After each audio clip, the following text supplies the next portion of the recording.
This is Dabu7.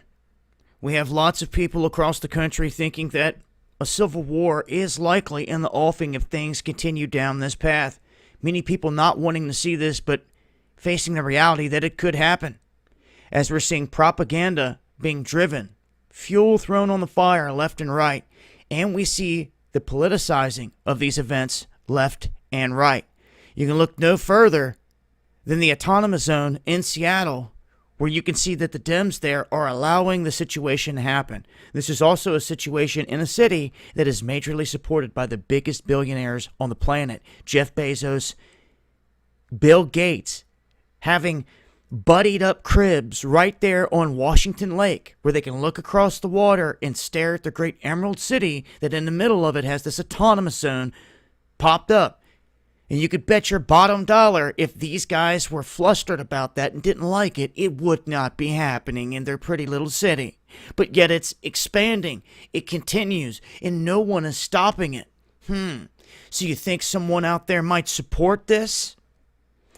It continues to show us that that is the case, that the elite here and men with money are fueling everything that we're seeing here. This isn't spontaneous. This isn't all grassrooted. No, it's not.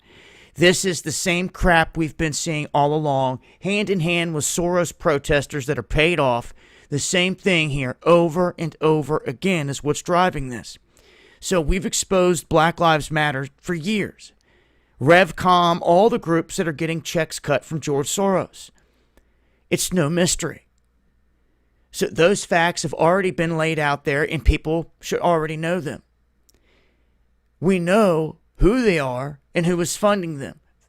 The question is now is who is going to rise up to stop them? Especially when there is a organized plan to take down the police force in this country. What does that open the door to? The UN. As I've warned in other videos and will continue to warn, you tear apart this country, you make it to where the police can't do anything, you can't use your own military, so who are we going to use? They're going to call in the UN. And when they start having all these people like George Floyd's brother and others calling for it, and Antifa members on the ground waving UN flags, well, you've been set up. Writing's on the wall. You better see it, and you better see it quick. I'm going to break this down further and some of the repercussions from this over on DLive, so make sure to join me Monday, Wednesday, and Friday, 9 p.m. Eastern, exclusively over there on DLive. Hope to see you guys there. Much love.